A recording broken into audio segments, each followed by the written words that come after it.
Welcome back to our YouTube channel, ladies and gentlemen. It is my hope and prayer that this video is going to find you well wherever you are. Ladies and gentlemen, allow me to divert our attention on the same clip in Bomet, because this clip is going to form the basis of our analysis on what the current CS, Kindiki, have said.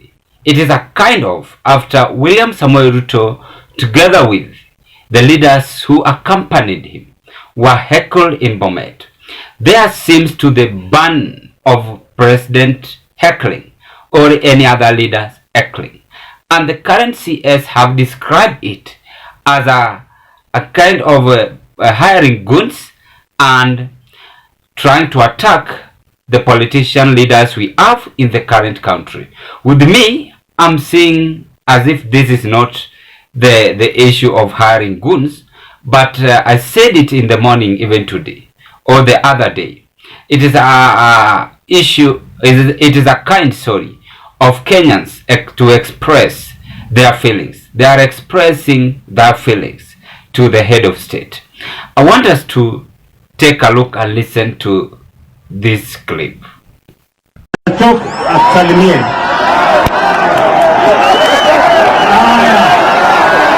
Rais wetu wa Jamhuri wa Kenya, our Deputy President na waheshimiwa members of parliament na watu wa Okape sote tusalimiane. Bwana asifiwe. Tafadhali. Leo rais, sio siku yangu tu, let kidogo. Please. Ogaso. Mimi nataka niwaambie hivi, mambo hii, kulete mambo hii kwa mkutano mimi sitaki. Ose biju? Ogaso. Okwe pichokwe viongozi hiju. Nyinyi ndio mnapanga MCA, ni kweli ama si kweli? Nyinyi ndio mnapanga mjumbe, ni kweli ama si kweli? Nyinyi ndio mnapanga senator, ni kweli ama si kweli? Hata huyu governor si mnapanga? Nyinyi, mimi nataka niwaambie, nyinyi mtulize maneno. Mkuwe ni watu wa kusoma barua ikiwa ndani ya bahasha. Kama kuna mtu hajafanya kazi, mngojee siku ya uchaguzi, mtamalizana na yeye. Lakini kwa sasa tuko na mkutano, kama naongea. Asante rais. Amacho haina nafasi ni rais ataache nenda. Agoje yu umeza siyu. Na tuko na shukrani nyingi kwa sababu umetupatia heshima, umetutembelea. Leo ni kuongea mambo. That was William Samoei Ruto's visitation to Bomet, and that seems that the current CS, Kindiki is the one who is running the security issues under his administration, and one thing I have observed is that these people feared that president life was somehow in dangerous zone. And by the way, when you listen to that clip and when you see that clip, people were throwing their hands. They were actually serious, bitter, and even not ready to listen to any person's speaking. So Kindiki, as the current interior of CS of security, his first observation and reaction is trying to defend president's life, which is good because the president ni mali ya nchi and he must be protected. I want you to listen to Kindiki's remarks, and in his speech he have banned officially, in any case you will be seen heckling any person, any leader speaking, then you will find it rough. Speaking today in Kericho, Kindiki have issued a very tough warning to those who are going to be found on such kind of a behavior. We have noticed with concern an increasing tendency of intolerance among political leaders, and we are asking political leaders to conduct their politics within the law and they must maintain the peace in their political meetings. No person is allowed to disrupt public meetings, to use guns, to mete out violence and harass members of the public.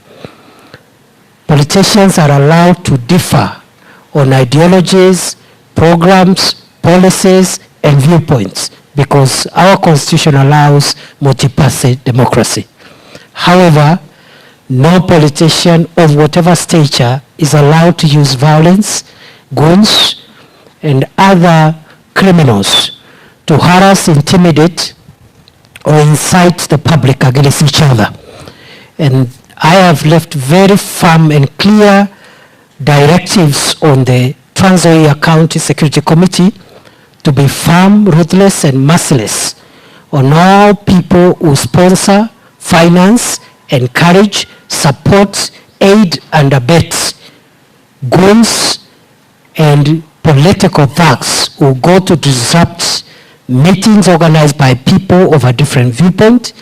And it doesn't matter whether the organizers and sponsors are pro or anti-government.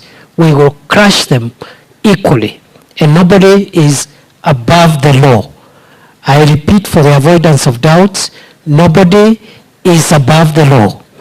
And all politicians must do their politics within the law. They are free to disagree with each other. They are free to have a different opinion, but they are not free to use criminals to harass, incite, intimidate, or disrupt public meetings. And this hooliganism and disruption has taken a life of itself, not just here in Trans Nzoia.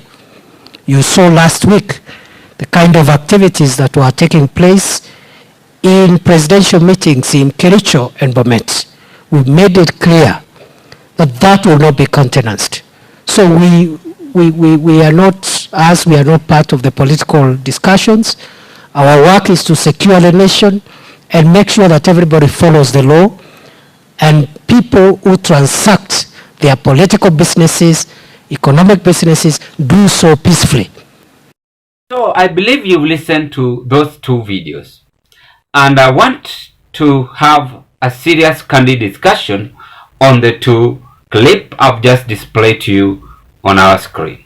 But before I do that, ladies and gentlemen, I want to appreciate you so much for the support that you always offer to this channel, because if it was not your support, this channel could have not reached where it is as at now. And to the new subscribers, I also want to appreciate you so much, because if it was not your subscriptions, then this channel could have not grow or reach where it is as at now. Thank you very much.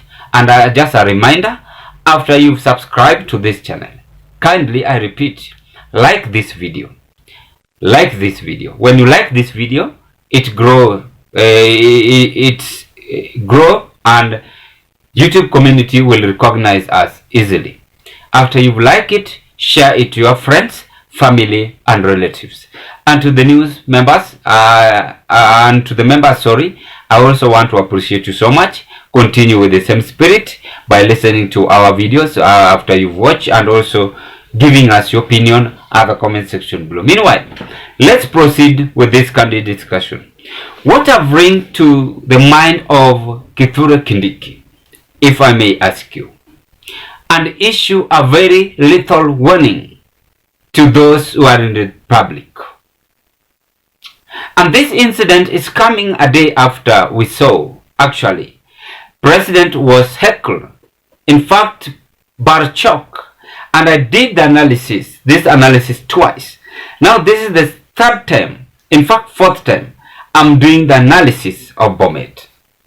And if you see me repeating this, it's because there's something we are trying to figure out and find out to come out with a solution to stop this problem. And I was very much aware in my mind that Kindiki must speak on this motion, because this is not the first time we are seeing William Samoei Ruto together with his team are being heckled. It was first heckled in central Kenya, it was heckled in Mombasa, it was heckled in Busia, it has been heckled in Ukambani, and also in Nairobi and several parts of the country. But why is this things happening? And why do you think Kithure Kindiki have today banned this heckling? So assume, it is very funny, because assume that congregation or that crowd whom president will be speaking to, or the governor, immediately they begin heckling. Are they going to call the state of emergency and trying to shoot these people up to death or to death? Or what will be their move? Those are the questions we ought to ask ourselves. Now, if Kithure Kindiki is saying that the politicians themselves are hiring goons to heckle the prominent leaders in the country, I want to say this thing, and I'm still repeating, it is not hiring goons. It is not hiring goons. I said last year, if you are attentively following me, that if William Samoei Ruto want to be safe for 2027, God willing, he must ensure he have a good relationship with these people who voted for him. And this takes us to the first analysis on that video you've just watched of Kithure Kindiki and how Ruto, together with his team, were heckled. He must return to the people and apologize because he never fulfilled the promises he made to them. Number two, he must create job opportunities to the vulnerable youth and ensure that they secure their jobs. Number three, this heckling is not a joke, and it's not just something to be laughed at. This is a serious matter that we ought to take it seriously, any leaders in the country today, because it is first thing happening in the history of our country.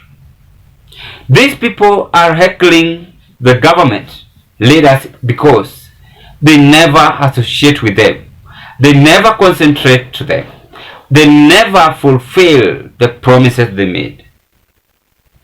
And this is a clear indication that the country itself is not happy with Kenya Kwanza administration. And the power have been defined as it corrupts even the mind of the best people. So before election, these people were best, but now up to date, they have been corrupted by power. So Kindiki is coming out and not knowing that there is always freedom of expression, as I normally say. These people, each and every person, have a right to defend his or her self-desire.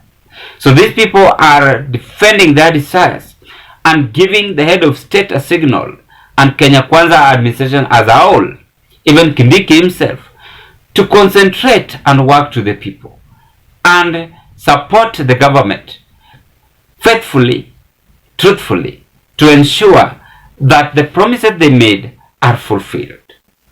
So this is a kind of threat Kindiki is giving out to the residents in the republic, and it takes us to a level of observation of dictatorship emerging to our country, where no one should even allow to speak.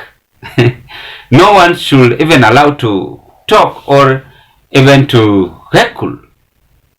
You know, when you heckle, it expresses your feeling. So that is the challenges we are now having.